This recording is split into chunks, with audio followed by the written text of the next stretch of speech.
English grammar and vocabulary আমাদের যদি আমরা হস্তগত করতে চাই, বেশ কিছু কনসেপ্ট জানাটা অত্যন্ত প্রয়োজন।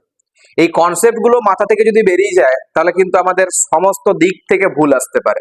আর গ্রামারের কোশ্চেন তো বিভিন্ন ভাবে পড়ে, আমরা দেখেছি কখনো শূন্যস্থান পূরণ থাকে, কিন্তু এই ইংলিশ আমাদের কাছে চিরকালই সে জটিল সাবজেক্ট হয়ে রয়ে গেছে। বাংলায় যে জিনিসটা ভাবতে পারি, যে জিনিসটা বলতে পারি, সেটা ইংলিশে লিখতে পারি না। আজ কিছু টেন্স ব্যবহার করে কিছু সেন্টেন্স অর্থাৎ বাংলা বাক্যকে ইংলিশে ট্রান্সলেট করে দেখব ঠিক করে বিষয়টা আদৌ বুঝতে পারছি কিনা। গ্রামার এন্ড ভোকাবুলারি ফার্স্ট সেন্টেন্সে দেখো দেওয়া আছে কি, যে রিনা, একটা শূন্যস্থান আছে, টক আছে with her friend on the phone at the moment. বাক্যের সবচেয়ে বড় পার্ট কি জানি? এটা বাক্যের সবচেয়ে বড় পার্ট কোনটা? অবজেক্ট পার্টটা। সাবজেক্ট পার্ট, ভার্ব পার্ট আর অবজেক্ট পার্ট, সবচেয়ে বড় হচ্ছে অবজেক্ট পার্ট। আর আমরা ক্লাসিফিকেশন করেছি সাবজেক্ট আর প্রেডিকেট হিসাবে, যেটা বাংলায় বলি উদ্দেশ্য আর বিধেয়, এরকম ভাবে ভাগ করেছি। তাহলে বাক্যটাকে আমাদের অবজেক্টের উপর নির্ভর করে একটু আয়ত্ত করতে হয়, কিন্তু এখানে বলে দেওয়া আছে যে টেন্সটা কোন টেন্স হবে। কোন টেন্স বলেছে? Present continuous tense. তো আমাকে জানতে হচ্ছে প্রথমে প্রেজেন্ট কন্টিনিউয়াস টেন্সের গঠনটা না জানলে আমাদের শূন্যস্থানটা কিন্তু পূরণ করা সম্ভব নয়। তাহলে প্রেজেন্ট কন্টিনিউয়াস এর গঠন হচ্ছে এম অথবা ইজ অথবা এ আর ই আর। এবার মেন ভার্বের সঙ্গে আইএনজি যোগ। আর একটা সহজ ধাপ মনে রাখবো, যে ব্র্যাকেটে যখন ভার্ব উল্লেখ করা থাকবে তখন সেই ভার্বটা কিন্তু প্রেজেন্ট ফর্মেই থাকে। আর প্রত্যেকটা ভার্বের কটা করে রূপ হয়? তিনটা করে, প্রেজেন্ট, পাস্ট আর পাস্ট পার্টিসিপল। তাহলে ব্র্যাকেটে কোন টেন্স আছে? এখন প্রেজেন্ট ইনডিফিনিট টেন্সের রূপ আছে। আমাকে টেন্সটা ট্রান্সফার করতে বলেছে, মানে শূন্যস্থানটা পূরণ করতে বলেছে প্রেজেন্ট কন্টিনিউয়াস টেন্সের রূপ দিয়ে। তাহলে আমাদের খাতায় এলো কি তিনটা অপশন, এম, ইজ, আর। তাহলে এম কখন বসাবো? যখন সাবজেক্টের জায়গায় আই থাকবে তখন আমরা এম বসাবো। যদি সাবজেক্টটা আমার সিঙ্গুলার নাম্বার হয় তাহলে আমরা ইজ ব্যবহার করব। সাবজেক্টটা যদি প্লুরাল নাম্বার অর্থাৎ বহুবচন হয় তাহলে আমরা আর ইউজ করব। এখন সাবজেক্টটা রিনা আছে, রিনা আমরা বুঝতে পারছি থার্ড পারসন সিঙ্গুলার নাম্বার, তাহলে আমরা এখানে কি ইউজ করব? I S. ক্লিয়ার? এবারে ব্র্যাকেটে থাকা মেন ভার্ব আছে প্রেজেন্ট ফর্মে, তার সঙ্গে আইএনজি যোগ করব। তাহলে কি আছে? টি এ এল কে, তার সঙ্গে আইএনজি যোগ, টকিং হয়ে গেল। Rina is talking with her friend on the phone at the moment. Next number 2, where শূন্যস্থান আছে, ইউ আছে, আবার শূন্যস্থান, ব্র্যাকেটে M double A T meet আছে, রবি নেক্সট উইক। ব্র্যাকেটে বলেছে কি সেই একই টেন্স প্রেজেন্ট কন্টিনিউয়াস টেন্স, গঠনটা আমরা এখান থেকে নিয়ে নিচ্ছি, সেই am is are plus main ভার্বটার সঙ্গে আইএনজি। প্রথম শূন্যস্থানে বসবে আমাদের এম ইজ আর এর মধ্যে একটা। তাহলে এখানে সাবজেক্টটা কি? ইউ। ইউটা কোন পার্সন? ইউটা সেকেন্ড পার্সন। আর সেকেন্ড পার্সনে কখনোই ইজ হয় না, সেকেন্ড পার্সনে আর লিখতে হয়, এ আর ই, আর। এবার দ্বিতীয়টাতে কি লিখবো? ওই মেন ভার্বটা যেটা ব্র্যাকেটে রয়েছে এম ডবল ই টি, তার সঙ্গে আইএনজি যোগ, হয়ে গেল present continuous tense. Next number 3, দা বয়েজ শূন্যস্থান আছে, এনজয় আছে আর এনজয়েড আছে, দুটো ফর্ম ব্যবহার করা আছে। আর অবজেক্ট পার্টটা দেখছি দা ফুটবল ম্যাচ ইয়েস্টারডে। ইয়েস্টারডে মানে কি? গতকাল, যেটা পেরিয়ে চলে এসেছি। তাহলে পেরিয়ে এসেছে মানে পাস্ট টেন্স। তাহলে যে দুটো অপশন আছে, এই এনজয়টা প্রেজেন্ট রূপ আর এনজয়েড হচ্ছে পাস্ট রূপ। তাহলে শূন্যস্থানে বসবে E N J O Y E D, enjoyed the football match. এবার আসছে ট্রান্সলেশনের পালা। প্রথমে কি বাক্যটা দেখবো? ছেলেটি প্রতিদিন নদীতে সাঁতার কাটে। ট্রান্সলেট করতে গেলে এই ছকটা ভালো করে মনে রাখবো। প্রথমে টিই এন এস ই, টেন্সের পরে S E N T E N C E, sentence. তারপরে এই টেন্স আর সেন্টেন্সের structure S T R U C T U R E, তারপরে হচ্ছে T R A N S L A T E, translate. এটা সবার শেষে। প্রথমে আমাদেরকে বাক্যের মধ্যে লুকিয়ে থাকা টেন্স খুঁজে বার করতে হবে। ক্রিয়াপদ অর্থাৎ ভার্ব, কাজ করা শব্দকেই তো ভার্ব বলে। এখন বাক্যের মধ্যে কোনটা ক্রিয়াপদ? এই সাঁতার কাটেটা হচ্ছে ক্রিয়াপদ। ওকে, এটা ক্লু বলছি, ভালো করে মনে রাখবো। যে আমি এখানটাতে বলি, বাংলাতে ক্রিয়াপদের শেষে, ক্রিয়াপদের শেষে, বুঝেছে? এটা টেন্সে সহজে বুঝতে পারার জন্য একটা ক্লু। এটা কোন টেন্সে আছে এটা বুঝতে পারার জন্য, ক্রিয়াপদের শেষে যদি এ থাকে, ঠিক আছে, এন থাকে, ও থাকে, অন্তস্থ থাকে, আর রস্বই থাকে, এগুলো বর্ণ পরিচয়ের ছোট ছোট বর্ণগুলো, এগুলো মনে রাখা অসুবিধা নয়। ক্রিয়ার শেষে যদি এ, এন, ও, অন্তস্থ অ, রস্বই থাকে, তাহলে চোখ বন্ধ করে আমরা বলবো টেন্সটা PRESENT, present, INDEFINITE, indefinite, TENSE। পারলাম বুঝতে? এগুলো থাকলেই প্রেজেন্ট ইনডেফিনাইট টেন্স বুঝতে পারবো। তাহলে প্রেজেন্ট ইনডেফিনাইট টেন্সের স্ট্রাকচারটা এবারে জেনে নিই। এই যে বলেছে টেন্সটা, প্রথমে টেন্সটা বুঝতে পারলাম, প্রেজেন্ট ইনডেফিনাইট টেন্স। সেন্টেন্সটা বুঝতে পারছি, অ্যাসার্টিভ সেন্টেন্স বা বিবৃতিমূলক বাক্য, দুটো হয়ে গেল। এবার 3 নম্বরের স্ট্রাকচার, স্ট্রাকচারটা কি? অ্যাসার্টিভ সেন্টেন্সের স্ট্রাকচার হচ্ছে SVO, সাবজেক্ট, ভার্ব আর অবজেক্ট। আর প্রেজেন্ট ইনডেফিনাইট টেন্সের স্ট্রাকচার হচ্ছে একই রকম, সাবজেক্ট, ভার্ব আর অবজেক্ট। এবার ভার্বের জায়গাটা ভালো করে বলে দিই, ভার্বের ক্ষেত্রে ভার্বের সঙ্গে কিন্তু এস বা ইএস যোগ হতে পারে। কখন? যখন সাবজেক্টটা থার্ড পারসন সিঙ্গুলার নাম্বার হবে তখন। সাবজেক্টটা থার্ড পারসন সিঙ্গুলার নাম্বার হলে প্রেজেন্ট ইনডিফিনাইট টেন্সে ভার্বের সঙ্গে এস বা ইএস যোগ হয়। এবার বাক্যে চলে আসি। এই যে ক্রিয়াপদটা পেয়েছিলাম, এই ক্রিয়াপদটাকে ছোট্ট একটা প্রশ্ন করব কে দিয়ে। কে সাঁতার কাটে? উত্তরে আসছে ছেলেটি। এই ভার্বকে যদি কে দিয়ে প্রশ্ন করে উত্তর পাই, তাহলে তাকে আমরা বলবো SUBJECT, সাবজেক্ট। এবার বাকিটা তো অবজেক্ট পার্ট বোঝা যাচ্ছে। এবার পর পর পর পর আমরা লিখতে শুরু করব। এভাবে কিন্তু ট্রান্সলেশন করতে হয়, তাহলে কিন্তু উত্তরটা নির্ভুল ভাবে পাওয়া যায়। ব্যাস, ছেলেটি লিখবো, বাংলায় মনে রাখবো টিটা খানা খানি।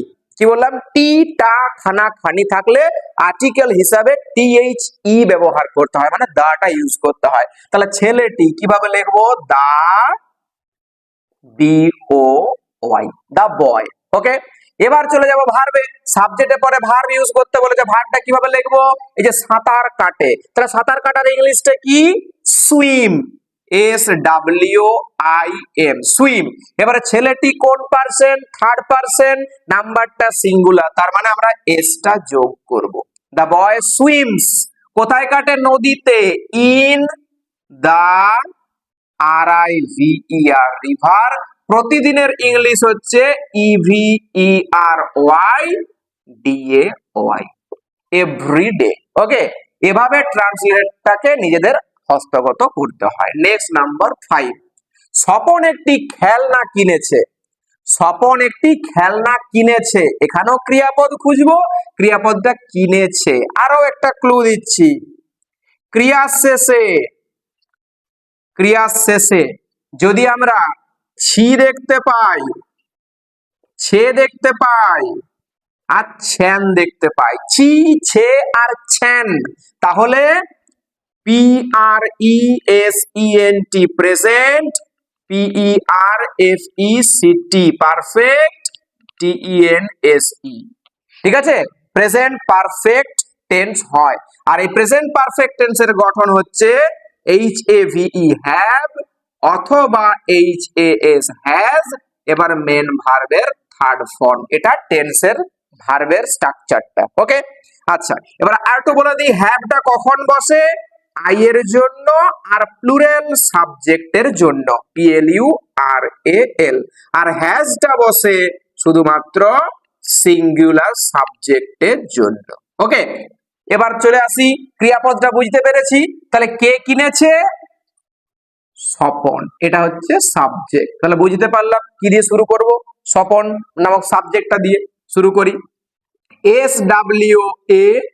SWAPAN, স্বপন। ওকে, তাহলে স্বপন শব্দটা অর্থাৎ সাবজেক্টটা কোন পারসন? থার্ড পার্সন কোন নাম্বার? Singular number. তাহলে থার্ড পার্সন সিঙ্গুলার নাম্বার, তাহলে সিঙ্গুলার ক্ষেত্রে আমরা কি ইউজ করব? হ্যাভ নয়, হ্যাজ ইউজ করব। তাহলে স্বপন হ্যাজ। কেনার ইংলিশ কি?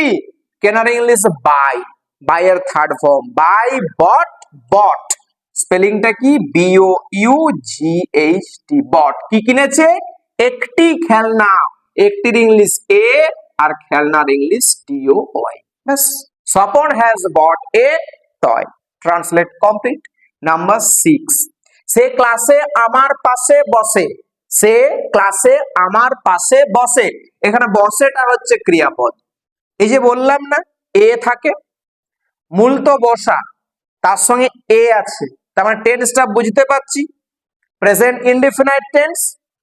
এবার সাবজেক্টটা খুঁজে নি একটু, কে বসে? সে।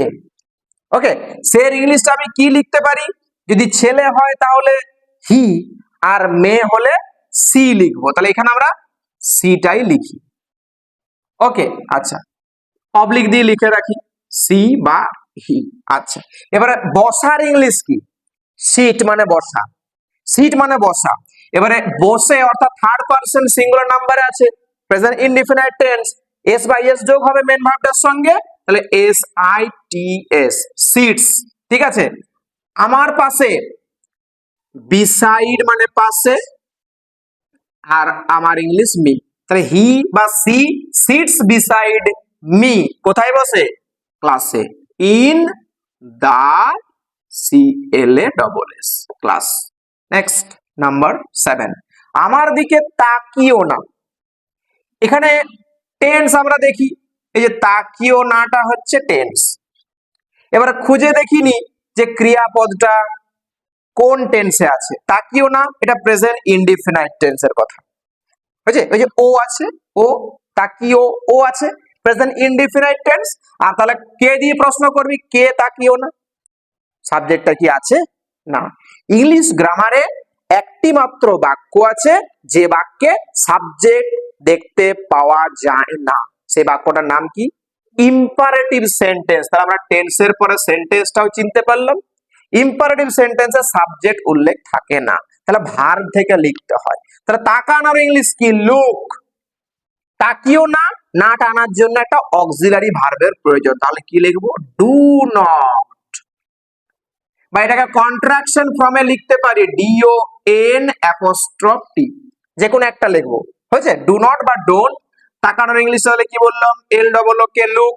আবার আমার দিকে, দিকে হলে অ্যাট, আর আমার ক্ষেত্রে অবজেক্ট আমরা লিখবো মি।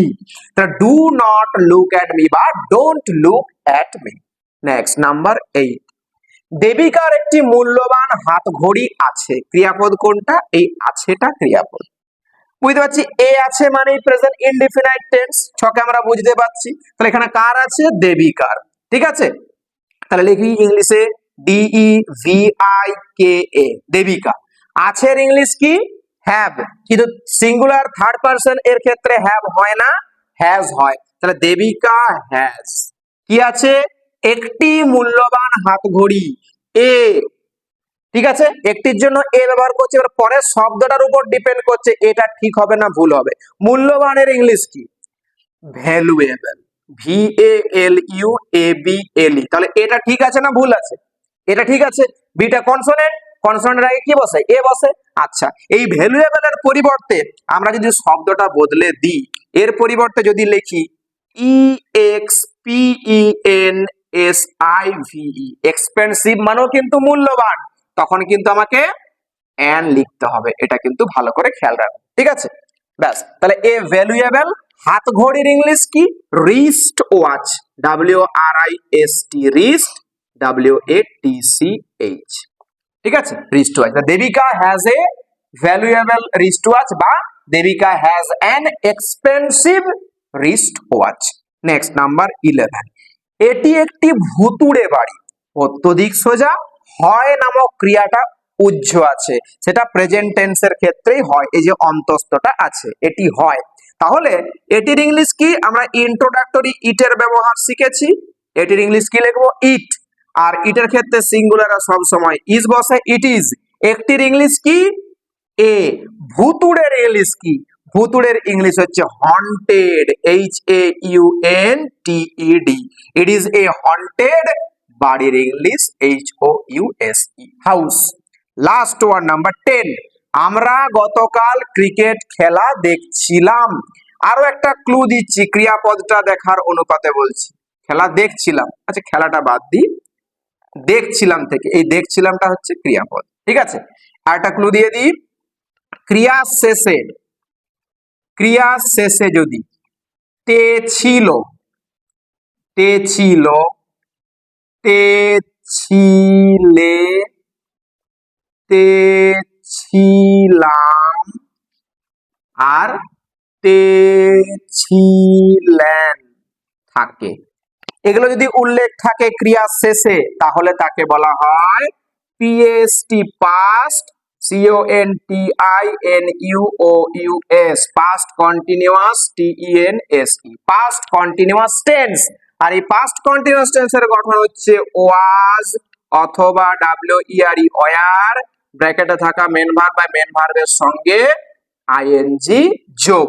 তাহলে এখানে দেখছিলামটা ক্রিয়া, দেখার ইংলিশ কি? ওয়াচ। সিও হয়। এবার প্রশ্ন আসতে পারে কেন স্যার সি লিখলাম না SEE? সি মানে একবার দেখে নেওয়া। তাহলে আমরা যদি খেলা দেখি একবার তাকিয়ে কি খেলাটা দেখা হয়ে যায়? না, তাকিয়ে থাকতে হয়, তাই ওয়াচ লিখতে হয়। তাহলে এবার কিভাবে লিখবো ইংলিশটা?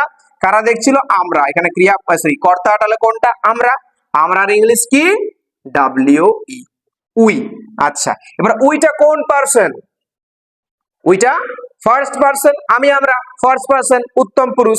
আচ্ছা, তাহলে নাম্বারটা ওইটা হচ্ছে প্লুরাল নাম্বার। তাহলে প্লুরাল নাম্বারের ক্ষেত্রে ওয়াজ লেখা যায় না, ওয়ার লিখতে হবে, WERE, উই ওয়ার। দেখার ইংলিশ কি বললাম? Watch, WATCH, watch. তার সঙ্গে ING যোগ করতে হবে, ING। উই ওয়ার ওয়াচিং, কি দেখছিলাম? ক্রিকেট খেলা। তাহলে CRICKET, cricket, MATCH, we were watching cricket match. কবে? গতকাল। গতকালের ইংলিশ কি?